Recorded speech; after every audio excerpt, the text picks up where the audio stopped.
Good afternoon, class.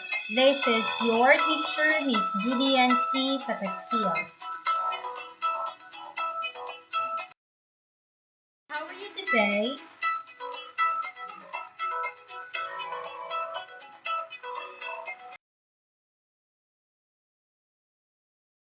To P.E And Health subject, first semester, second quarter, week 1.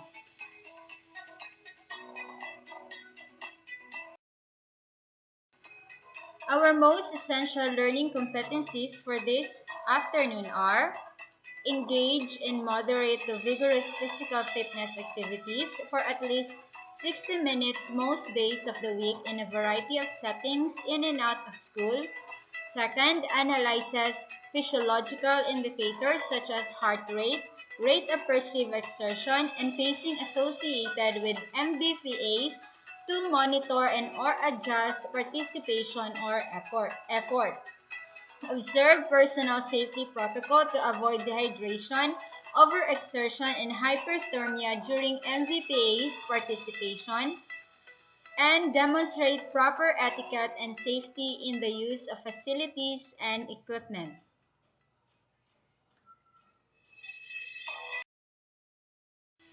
The lesson that we are going to discuss this afternoon is personal safety with dance.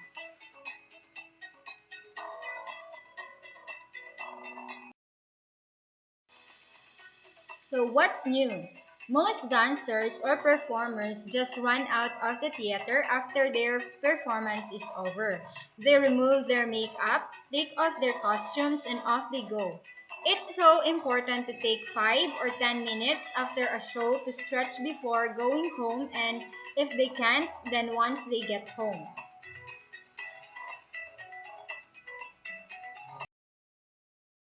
So what to stretch? Though dancing is a full body workout, some muscles are used more than others and therefore need more attention after. Stretching your feet and legs seems like a no-brainer, but there are other muscles at work that are not as obvious. So your hip flexors, for example, allow you to lift your knees and bend your waist.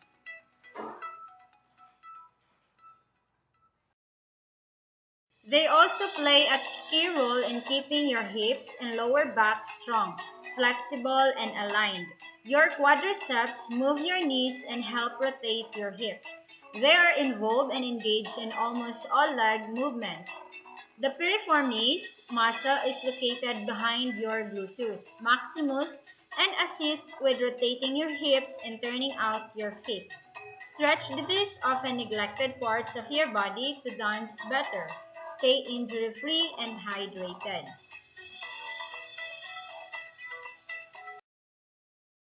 So how to stretch? So first we have the hip flex or quad. So you need to kneel in a deep lunge with your back on the floor. Flatten your back until you feel the stretch in the front of your hip. Make sure you tuck your pelvis in to ensure your back is flat. Sinking into your back too much is too much extension. So hold for 20 to 30 seconds and repeat on the opposite side. So that is the hip flex or the quad. Second, we have the calves, heels, and the feet. So you need to stand with your right foot behind and left foot in front. So keep your heels on the floor and your feet parallel. Bend your front leg while keeping your back leg straight.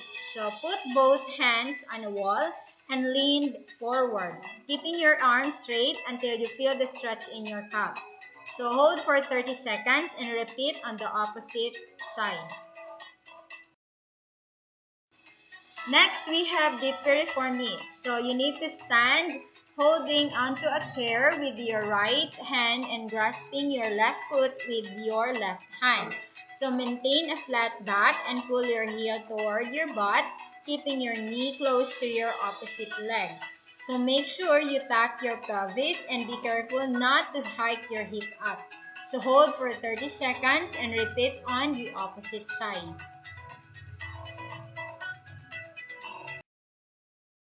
So next we have the standing calf stretch. So you need to lay on your back with your knees bent and place your right ankle on the opposite knee. You need to grasp your unelevated thigh behind the knee and pull gently toward your chest until you feel the stretch in your butt. You need to hold without bouncing for 30 seconds and repeat on the opposite side. So stretching keeps the muscle flexible, strong, and healthy, and we need that flexibility to maintain a range of motion in the joints. Without it, the muscles shorten and become tight. Then when you call on the muscles for activity, they are weak and unable to extend all the way.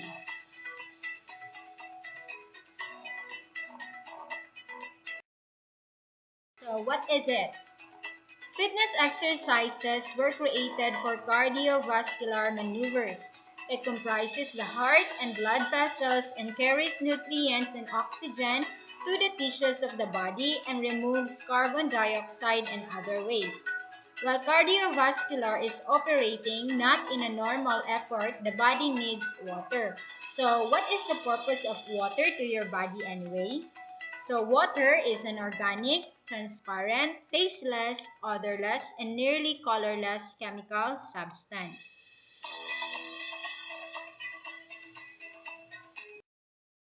So your body uses water in all its cells, organs, and tissues to help regulate its temperature and maintain other bodily function because your body loses water through breathing, sweating, and indigestion. It is important to rehydrate by drinking fluids and eating foods that contain water. If fluid is not replaced, the dancer will become dehydrated. Muscle cramps, electrolyte deficits, and muscle fatigue may be associated with dehydration and heat cramps.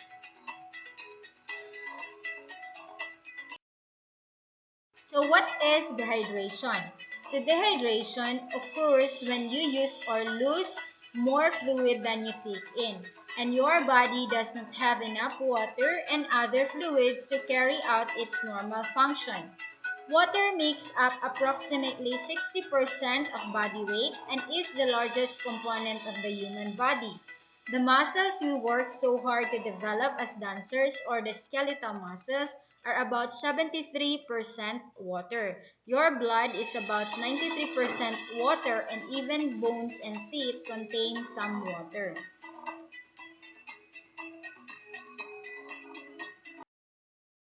So it is important for dancers to know that being properly hydrated helps keep the body from overheating.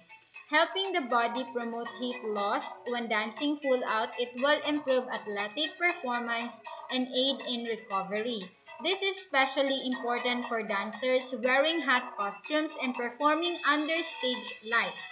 Sweat losses during performance can be significantly more than during rehearsals of the same piece. So therefore, drinking regularly or even small or regular sips is an important habit during a show.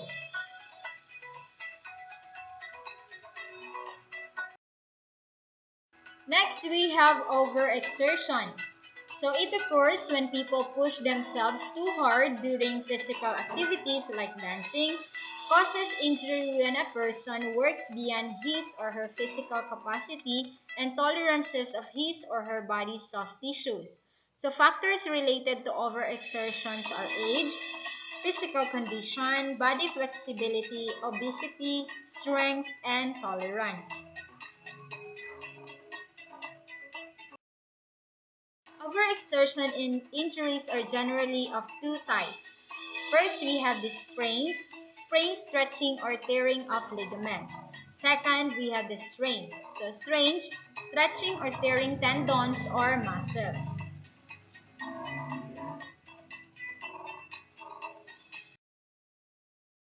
Next, we have the hyperthermia.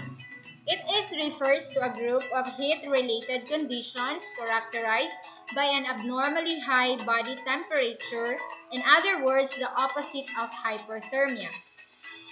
The condition occurs when the body's heat regulation system becomes overwhelmed by outside factors, causing a person's internal temperature to rise.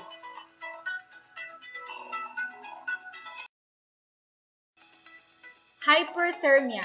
Hypothermia is a medical emergency that occurs when your body loses heat faster than it can produce heat, so causing a dangerously low body temperature. Normal body temperature is around 98.6 Fahrenheit or 37 degrees. Hyperthermia occurs as your body temperature falls below 95 Fahrenheit or 35 degrees.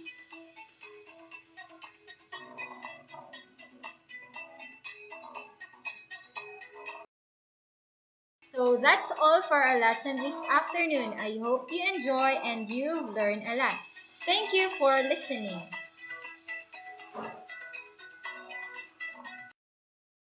For your activity and for your quiz, just follow the GAITF link on your screen.